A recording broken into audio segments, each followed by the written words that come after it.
மீண்டும் ஒரு பதிவில் உங்களை சந்திக்கிறதுல மிக்க மகிழ்ச்சி அடைகிறேன். சில நேரங்களில் பாருங்க, எங்களுக்கு நாங்கள் கொடுக்குற தண்டனை இருக்கு. அது இந்த உலகத்தில் இருக்கிற நிறைய தண்டனைகளை ஒப்பிட்டு பார்க்குற நேரத்தில் அந்த தண்டனை சில நேரத்தில் பெருசாக இருக்கு. எங்களுக்கு நாங்களே கொடுக்குற தண்டனை, இன்னொருவர் எங்களுக்கு தண்டனை தர தேவையில்லை, எங்களை நாங்களே தண்டிக்கிறது. அதில் நீங்கள் பார்த்தீங்கன்னு சொன்னால் தற்கொலை இருக்குது, மனநோயாளி ஆகிறது, பைத்தியமாகிறது, சில நேரங்களில் கடுமையான நோயாளியை நம்ம மாறிடுறோம். அந்த தண்டனைகளை நாங்களே எங்களுக்கு கொடுத்து கொள்கிறோம். அதுக்கு ஒரு சின்ன ஒரு கதை ஒன்று சொல்ல நான் விரும்புகிறேன். ஒரு மனுஷன் ஒரு பாலைவனத்தில் நடந்து போயிட்டு இருக்கும்போது எதிரில் ஒரு புலியை பார்க்குறான். அந்த புலி அவனும் பார்க்குது, இவன் அதை பார்க்குறான். பார்த்துட்டு இப்போ அதுக்கு பசி. இப்போ இவனுக்கு உயிர் தப்போ ஓடணும். ஓடுறான். ஓடி போனவன் புலம்பிகிட்டே ஓடுறான். உயிர் போச்சு, இனி முடிஞ்சது எல்லாமேன்னு சொல்லிட்டு அவன் போயிட்டு பார்க்குறான். ஒரு ஒரு நல்ல ஒரு பள்ளத்தில் அவன் விழுந்துடுறான். பாலடைஞ்சு ஒரு கிணறு மாதிரி ஒன்று விழுந்துட்டு, விழுந்தவன் ஏதோ தடுமாறி ஒரு வேரை பிடிச்சிட்டு இடையிலேயே தொங்கிட்டு நிற்கிறான். ஏதோ அப்போ ஒரு பெரிய பெருமூச்சை விடுறான். நல்லதா போயிட்டு கடவுள் தான் என்னை காத்ததுன்னு சொல்லிட்டு பெருமூச்சு விட்டுட்டு மேலே பார்க்குறான். புலி இப்படி பார்த்துட்டு இருக்கு.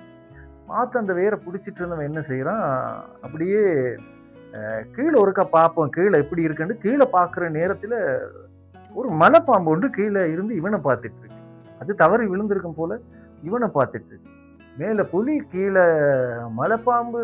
இதை பார்த்தவனுக்கு ஒரே பெரிய ஒரு டென்ஷன் ஆகிட்டு, இந்த வேர் என்ன காப்பாத்திட்டு இருக்குன்னு சொல்லிட்டு இந்த வேரை பார்க்குறான். எங்க இருந்து வருதுன்னு, வேர் வந்துட்டு இருக்கிற இடத்துல 2 எலிகள், சின்ன எலிகள் இந்த வேரை அரிச்சு அரிச்சு விளையாடிட்டு இருக்கு.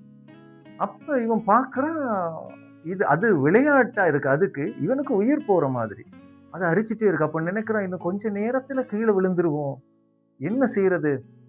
மேலே போனாலும் ஆபத்து, கீழே போனாலும் ஆபத்து, இடையில நம்ம எதை பிடிச்சிருக்கோமோ அதுவும் ஆபத்தா இருக்கு. சில நேரங்கள் எங்களோட லைஃப்ல கூட இப்படிப்பட்ட சூழ்நிலை இருக்கும். எந்த முடிவை நம்ம எடுக்கிறதுனே நமக்கு தெரியாம இருக்கும். இந்த நேரத்துல நம்ம நிச்சயமா கடவுள்கிட்ட போவோம். கடவுள்கிட்ட போயிட்டு அவன் கடவுள்கிட்ட கேட்குறான், கடவுளை என்னைய காப்பாற்றணும், இனி என்னால முடியாதுன்ற ஒரு நிலைக்கு நம்ம போற நேரம் உண்மையா அடுத்த ஸ்டெப் நம்ம கடவுள்கிட்ட தான் போவோம். எல்லா நேரங்களையும் அது நம்மளோட வாழ்க்கையில நடக்கிற ஒன்று தான். இவன் என்ன செய்யறான், கடவுள்கிட்ட கேட்கிறான் என்னைய காப்பாற்றணும்னு சொல்லி போட்டு, அப்ப கடவுள் ஒரு சத்தம் ஒன்று சொல்றாரு, அந்த வேறையை நீ பிடிச்சிட்டு நான் உன்னைய காப்பாத்துறேன், அது பிரச்சனை எல்லாம் அப்படியே பிடிச்சிட்டு இருவேன். இவன் என்ன செய்யறான், வேற பிடிச்சிட்டு இருந்தவன் அப்படியே அந்த இந்த இடத்த பாக்குற நேரத்துல எதிரில இவன் பிடிச்சிருக்கிற ஒரு பக்கம் இன்னொரு சைட்ல ஒரு பொந்து தேன், அந்த தேன் வடிஞ்சிட்டு இருக்கு. அந்த தேனை இவன் பார்த்தவன் யோசிக்கிறான், ஆஹா இது நல்லா இருக்குமேன்னு சொல்லி இப்ப நாக்கு அவனுக்கு அந்த தேனை டேஸ்ட் பண்ணணுன்ற ஒரு ஐடியா வருது. பாருங்க, மேல மறந்துட்டான், கீழே மறந்துட்டான், அந்த வேற எலி அரைச்சிட்டு இருக்கு அதை மறந்துட்டான்.